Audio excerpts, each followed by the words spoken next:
моҳимаи соли ҷорӣ дар ростаи дастгирии сиёсатҳои иҷтимоии ҳукумати ҷумҳурии Тоҷикистон, муассисаи давлатӣ, маркази ҷумҳуриявии тайёрии олимпӣ, дастаҳои мунтахаб ҷиҳати ба табобат фаро гирифтани 350 нафар бемор аз тарафи роҳбарияти мақомоти иҷроии ҳокимияти давлатии шаҳри Душанбе ба беморхонаи муваққатӣ табдил дода шуд, то дар сурати пеш омадани зарурат ҷиҳати беҳбуди вазъи саломатии омма ба кор гирифта шавад. Чун мавзӯи пандемияи COVID-19 мавзӯи фароҷаҳонӣ ва бисёр муҳим буд, пешвои миллат шахсан ин мавзӯъро назорат ва чораҳои зидди эпидемикӣ ва иншооти таъиноти соҳаи тандурустиро пайгирӣ мекарданд. хушбахтона бо таваҷҷӯҳ ба вазъи мӯътадил дар кишвари азизи мо зарурат ба теъдоди зиёди рахтҳои табобатӣ боқӣ намонд ва муассисаи давлатии маркази ҷумҳуриявии тайёрии олимпӣ дастаҳои мунтахаб ба фаъолияти маъмулии худ бозгашт. ҳамакнун дар бахше аз ин толор ки маъмулан варзишгарони риштаҳои гуногуни гӯштингирӣ машқу тамрин мекарданд, ба ду қисми ҷудогона тақсим карда шуда машқу тамринҳои варзишгарон оғоз гардидааст. аз ҷумла дар яке аз қисмҳо варзишгарони риштаи тарзи озод ва юнони румӣ бо шавқу завқи баланд ба варзиш машғул буданд. аз чеҳраи варзишгарон маълум буд ки маконҳои тамринии худро пазмон шуданд ва аз мӯътадил шудани вазъ хушҳоланд. хушбахтона боз бинед ки баъди ин қадар тӯлониҳо ин муассиса бод кушода шуд, кори худро шурӯъ кард.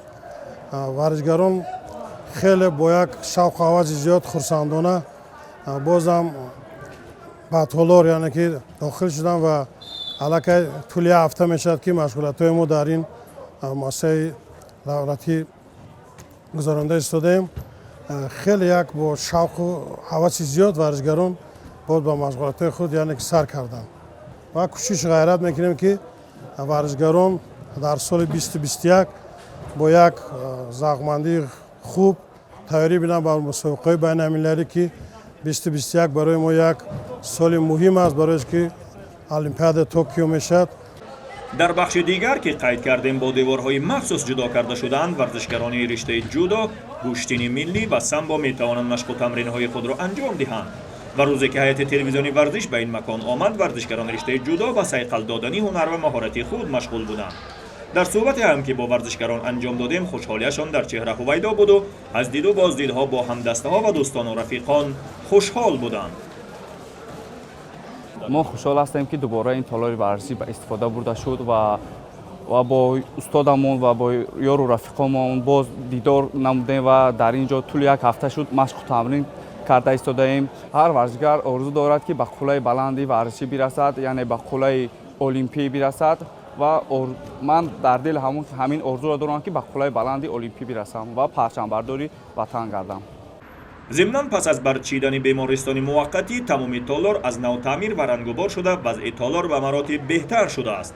ҳамакнун шароит боз ҳам мусоидтар шуда, тамоми фарши майдон ранг карда шуда, овезаҳо низ таҷдид гардиданд. афзун бар ин, дар ду тарафи толор ба дарозаи 170 метр таҷҳизоти ҳавотозакунӣ насб шуданд ки боз ҳам вазъро муносибтар кардааст.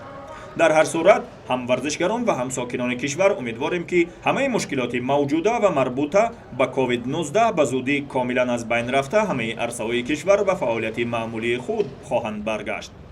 дар ҳамин росто, муассисаи давлатӣ маркази ҷумҳуриявии тайёрии олимпӣ дастаҳои мунтахаб ҳам ба тайёр кардани варзишгарони номовар ва баргузории мусобиқаҳои дохилӣ ва байналмилалӣ боз мегардад.